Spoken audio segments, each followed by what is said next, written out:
Assalamualaikum warahmatullahi wabarakatuh.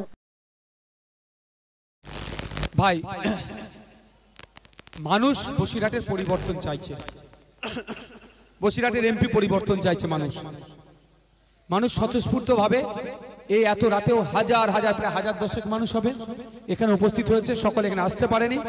বাইরের ছাদে মায়ের থেকে শুরু করে বাপ থেকে শুরু করে বাইরের ছাদে বাইরে এই প্রিমিসেসের বাইরে অনেক দাঁড়িয়ে আছে। এখানে এদের উপস্থিতি, এদেরকে 500 টাকা বিরিয়ানির প্যাকেট দেওয়া হয়নি। এদের উপস্থিতি প্রমাণ করে দিচ্ছে, এদের উপস্থিতি আমাদেরকে বার্তা দিচ্ছে, আগামীর বার্তা দিচ্ছে। বসিরহাট থেকে ইন্ডিয়ান সেকুলার ফ্রন্ট পার্লামেন্টে যাচ্ছে। কোনো বিজেমূলকে বসিরহাটের মানুষ আর গ্রহণ করবে না। বিজেমূলকে বসিরহাটের মানুষ পরাস্ত করবে।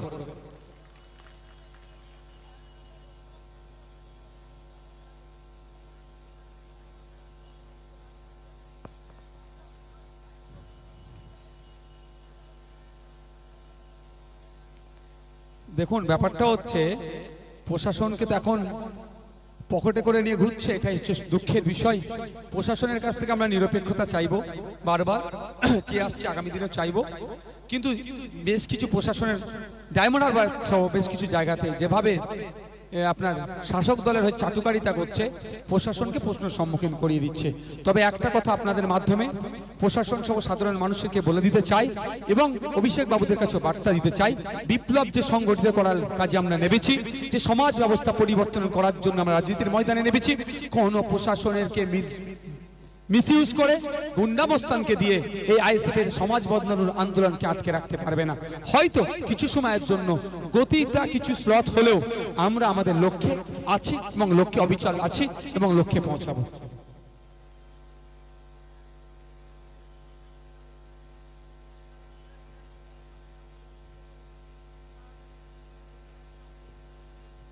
দেখুন ব্যাপারটা হচ্ছে সমাজ ব্যবলাতে নেমেছি তো এগুলো স্বাভাবিক ব্যাপার হয়ে গেছে আমাদের কাছে।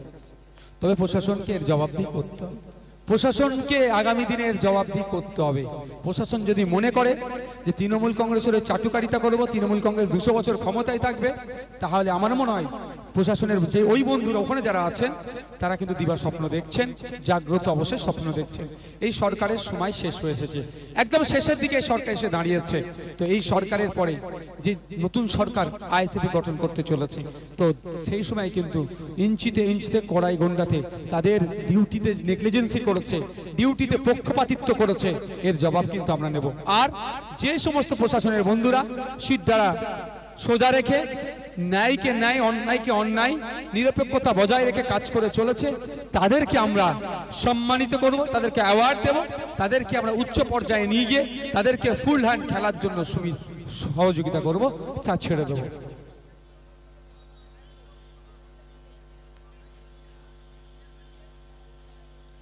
আমার সরাসরি কথা একদম বক্তব্য, সন্দেশখালীর যে স্টিং অপারেশনের ভিডিওটা যদি সত্য হয়ে থাকে তাহলে এখনো পর্যন্ত শুভেন্দু অধিকারীর বিরুদ্ধে মামলা করছে না কেন অভিষেক বাবুরা? যদি সন্দেশখালীর ভিডিওটা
It's 8:47 p.m.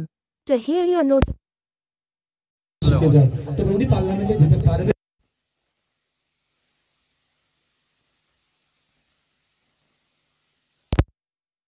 বাড়ি বাড়ি গিয়ে হুঁশিয়ারি দিচ্ছেন যাতে আইএসএফ কে ভোট দেবে। এটা তো চলছে প্রকাশ্যে।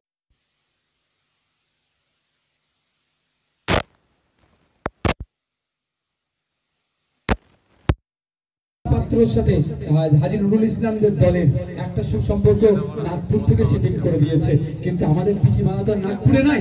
আমরা তো মানুষের জন্য কথা বলছি, আমরা তো নাটক করব না, আমরা অত্যাচারী মানুষের পাশে দাঁড়াচ্ছি। সেই জন্য এই বিজেপি ভয় পাচ্ছে, বাড়ি বাড়িতে গিয়ে আইএসএফ করলে থ্রেট দিচ্ছে, আর রাতের অন্ধকারে বিজেপির ঝান্ডা তৃণমূলের বন্ধুরাই লাগিয়ে দিচ্ছে। উন্নয়ন চলবে, আইএসএফ চলবে, এই নিয়ে কি বলবেন? কি ভাঙড়ে দেয়াল লিখছে যে উন্নয়ন চলবে আর আইএসএফ চলবে, এই নিয়ে কি বলবেন? দেখুন অনেক কথা বলছে, 4 তারিখটা পার হতে দিন। আপনাদের বলে রাখি, এই ব্যাটা যারা দেয়াল লিখছে তাদের নেতারা কোন দলে কে থাকবে আপনি মিলিয়ে নেবেন। 4 তারিখ শুধু পার হতে দেন, সব দেয়ালে উঠে বসে আছে। কোন দিকে লাভ মারবে এখন 4 তারিখের পরে? ওই ব্যাটাগুলো যারা দেয়াল লিখেছিল তারা দেখবেন এসে দেয়াল চুন দিয়ে মুছে বললো ভাই আমি ভুল হয়ে গেছে, কারণ তাদের নেতা তো অন্যদিকে লাভ মেরে দিতে পারে। 4 তারিখ অবধি অপেক্ষা করুন আপনারা। কেন্দ্র সরকার আবাস যোজনা নিয়ে কোনো মন্তব্য করেনি, কিন্তু এই বসিরহাট লোকসভায় দেখেছি গ্রামের নেতারা বাড়ি গিয়ে 1200 টাকা করে নিচ্ছে, বলছে আবাস যোজনা ঘর দেওয়া হবে। যারা দিচ্ছেন 1200 টাকা ভুল করছেন, অন্যায় করছেন, তারাও আমি মনে করি এক প্রকার অন্যায় হচ্ছে, দুর্নীতিকে প্রশ্রয় দেওয়া হচ্ছে। বাড়ি পাওয়ার জন্য 1200 1000 কিছু দেওয়ার প্রয়োজন নাই। আপনি আজ যখন আবাস যোজনার জন্য লিস্ট অ্যাপ্লিকেশন করার সময় ছিল, লিস্ট অ্যাপ্লিকেশন করেছে, নতুনভাবে যাদের বাড়ির লিস্ট আসবে আপনারা অপেক্ষা করবেন। আমি মিডিয়ার মাধ্যমে সব মানুষের উদ্দেশ্যে বলছি, আপনারা অপেক্ষা করুন। যদি দেখেন যে আপনাদের পরিবর্তে বড় লোক বাড়ি পাচ্ছে, আপনারা পাননি, তাহলে আমাদের নেতৃত্ব আইএসএফের নেতৃত্বের সাথে যোগাযোগ করতে পারে। যারা বাড়ি পায়নি, বাড়ি পাওয়ার যোগ্য, তাদের হয়ে আমরা হাইকোর্টে মামলা লড়বো এবং যে বাড়ি নিয়েছে তার বিরুদ্ধে মামলা করব। যে প্রধান উপপ্রধানের সয়ে বাড়ি হয়েছে বা তার রেকমেন্ডেশন গিয়েছে বা এই ধরনের যুক্ত আছে বা যে ভিডিও যুক্ত আছে তাকে কোর্টে টেনে নিয়ে যাবো। তবে অনুরোধ, বাড়ি পাওয়ার জন্য কাউকে ভোট দিতে হবে না, আর 1200 টাকাও দিতে হবে না। শেষ প্রশ্ন, গোপা পার্টির গুলি ফুটেছে, অর্থাৎ সিপিআইএম, তিনি এবার কটাক্ষ করছে যে গত বিধানসভা ভোটে তৃণমূল কংগ্রেসের একবার যেভাবে অত্যাচার করেছিল, সাধারণ মানুষ বাড়ি থাকতে পারেনি। এবার সিপিএমরা দাবি করছে সিপিএমদেরকে যদি ভোট না দেওয়া হয়, আইএসএফ কর্মীরা লোকসভা ভোটে বাড়ি থাকতে পারে। কি বলবেন? দেখুন, সিপিএম এর সাথে তো সম্পর্কটা ছিল, ভোট শেষ জোর শেষ আমরা বলিনি, এক নম্বর কথা। দ্বিতীয় কথা হচ্ছে সিপিএম এর সাথে বন্ধুত্ব ছিল, এখন আমরা ডিটাচে আছি, শত্রুতা এখনো শুরু করিনি, রাজনৈতিক শত্রুতা শুরু করিনি। তাই জন্য যদি চুপ আছি বলে সিপিএম এর বন্ধুরা যদি মনে করে আমাদেরকে দুর্বল, তাহলে এটা ভাবা ভুল হবে। কারণ আমরা কারো চাটুকারিতা করার জন্য আইএসএফ এর জন্ম হয়নি, কারো লেজুর ভিত্তি করার জন্য হয়নি, মানুষের অধিকার সুনিশ্চিত করার জন্য হয়েছে। আর আমাদের দলের 3টে স্লোগানের মধ্যে একটা স্লোগান হচ্ছে ডিগনিটি। এই মর্যাদা, এই মর্যাদাকে কেউ আঘাত দিলে আমরা কিন্তু চুপ থাকবো না। আমরা যোগ্য জবাব আমরা গণতান্ত্রিক প্রক্রিয়ায় দিতে জানি, তখন দেব। এখন আমরা আবারও বলছি, বন্ধুত্ব সম্পর্ক ছিল, এখন ডিটাচ হয়েছে, এতটুকু। রাজনৈতিক শত্রুতাতে পরিণত হয়নি। যদি আমরা রাজনৈতিক শত্রুতাতে পরিণত হই, তাহলে বিগত দিনের ইতিহাস, ভূগোল, জীবন বিজ্ঞান, ভৌত বিজ্ঞান সব তুলে ধরে যে কোশ্চেনগুলো করবো, আলোকদিন স্টুডেন্ট তাবর নেতারাও কিন্তু উত্তর দিতে পারবে না। ছোট্ট শুধু একটা বলে যাচ্ছে, আজকে দক্ষিণ 24 পরগনার একজন তাবর নেতা ছিল, তার নাম হচ্ছে রেজ্জাক মোল্লা সাহেব। তিনি ভোটাভুটিতে জেলা সম্পাদক হয়ে যাওয়ার পরেও তাকে কিন্তু জেলা সম্পাদক করা হয়নি। সে ডেটা, সেই তথ্য কিন্তু আমাদের কাছে আছে। কেন করা হয়নি, কি করা হয়নি সেটা কিন্তু বলছি না, এই ধরনের কিন্তু বহুত তথ্য আইএসএফ এর কাছে জমা আছে। আবারও বলবো, রাজনৈতিক লড়াই রাজনৈতিকভাবে লড়তে হবে। আমাদের বিরোধিতা, তাদের বিরুদ্ধে আমরা রাজনৈতিকভাবে লড়বো, সৌজন্যতা দেখিয়ে। কেউ যদি বিলো দ্য বেল্ট আক্রমণ করে, আমরাও কিন্তু যে তথ্য আছে পাবলিক ডোমেনে তখন ছাড়তে প্রস্তুত আছি।